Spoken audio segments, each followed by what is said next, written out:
We actually have spellbooks for you today. We have some Orcust innovations, and of course, Therion good stuff.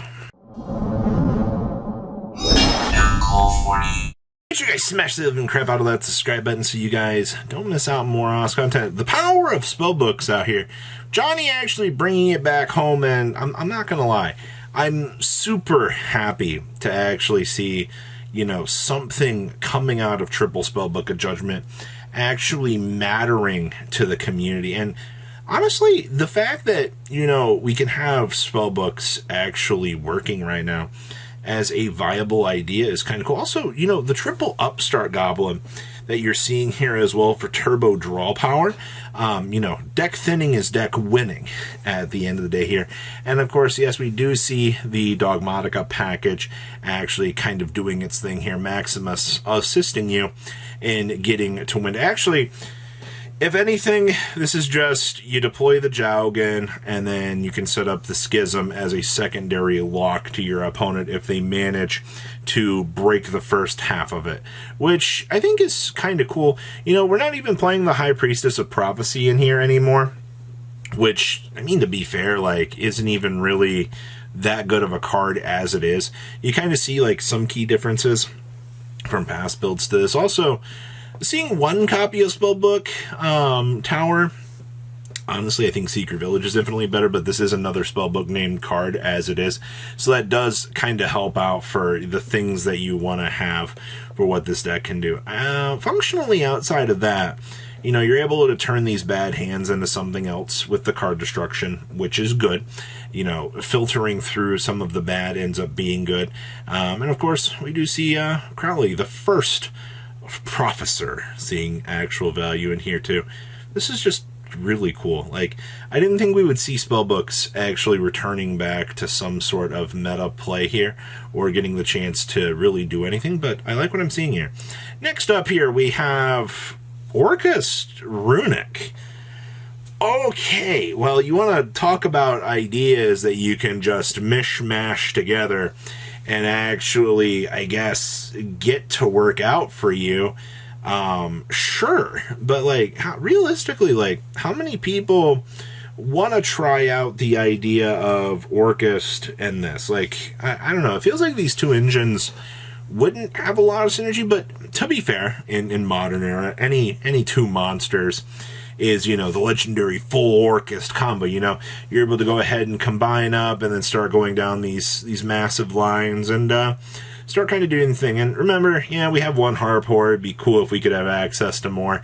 And you do have to worry about some sort of buy deals kind of, ruining your day for sure.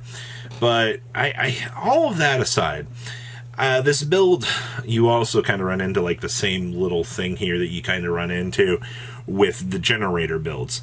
You have to worry about the dual field spells conflicting. Now, keep in mind that doesn't really matter at the end of this because you'll be able to filter through, do whatever that you need to do anyway. You just gotta manage which lines of play, which setups that you need to have in order to get the best maximum value out of the play. I do think probably keeping the fountain up is going to end up being better. Once again, see another deck using these triple upstart goblins. And, contrary to what people thought, compressing down the deck, getting as much advantage as you can. Also, we have talents in here to get as much free value as you want. And of course, I still love the fact that, all this for one counter trap. Once again, I'm still amazed that the community is so in love with this deck. Good stuff. Next up here we have, hey, look, it's Therion good stuff with the Bysteel package. So with this package, you're going to get access to some heavy rank 8 hitters, which, guess what? You having access to those big, heavy monsters going to do you a lot of very strong work, and then you get the chance to see the trade-ins to kind of help you through the bricks, as we're going to call them here. And also getting access to the legendary level 10 synchros. Those level 10s are going to be your centerpiece of whatever centralized combo idea that you're going to be attempting to go through here. Keeping that pressure on your opponent is going to be very, very important. I will also say, for 42 cards, also only playing 2 copies of Droll feels a wee little bit weird. I feel like you would want to explore a little bit more with this, but this build just really isn't going about that. Also, only 2 Mcetis, kind of interesting.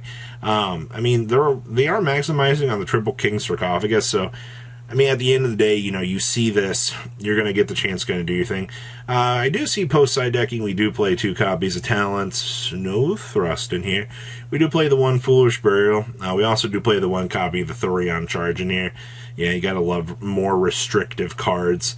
Outside of that, we did see a lot of people pre-list kind of starting to mess around with the Therion package. The Therion stuff is drawing eyes to it. People are looking at this stuff right now as a pretty interesting engine to kind of help facilitate combos.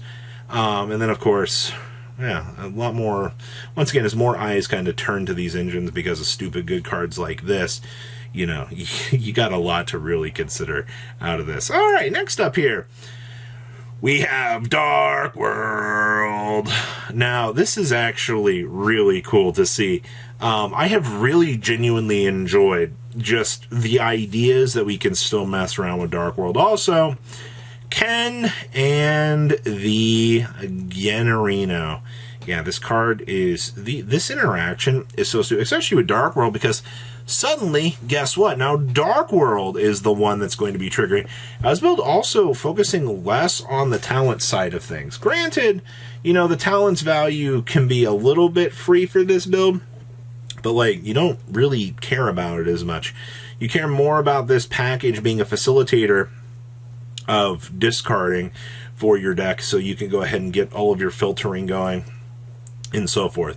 Also, guess what? You get to be another one of those decks that gets access to skill drain. Yeah, draining your opponent so they can't do anything. Also, Dark World does not give a single crap about skill drain at all.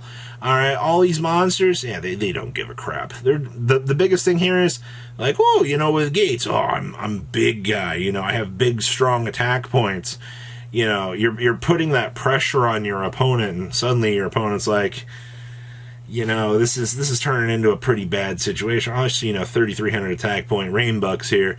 Suddenly, the more aggression, the better. Also, only 2 copies of Dark Quarter. That's how you know the build is optimized, when you're seeing 2 copies of this doing its thing. Outside of that, this build, very, very standard. I like this. The more standardized a lot of this meta can kind of sort to bring itself together and do its thing, that's very good. Also, Giant Trainer. Gotta love the absolute freeness. Next up here, we have, Tri-Brigade Fire King. Now, I've been pretty vocal about this build. I still find it very interesting that this has been very successful as it has been, but you gotta remember, eyes are being drawn to this list right now because we don't have Populace, we don't have, you know, Bonfire just yet. You know, people want the synergy that we're getting with Tenki right now because this just helps the deck out so much more.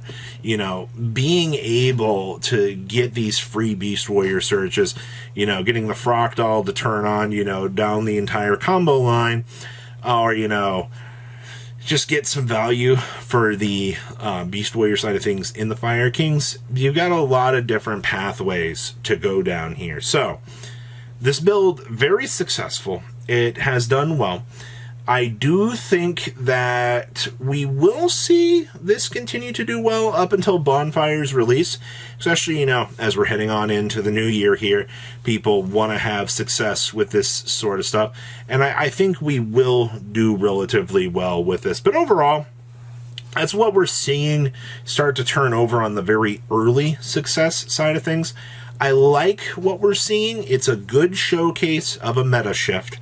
You know, the fun decks are coming out right now. People are kind of looking around. They're like, hey, you know, we can test the waters for all these new things, and that's good.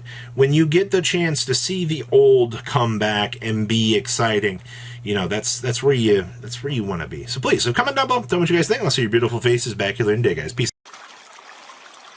Patrons. Thank you.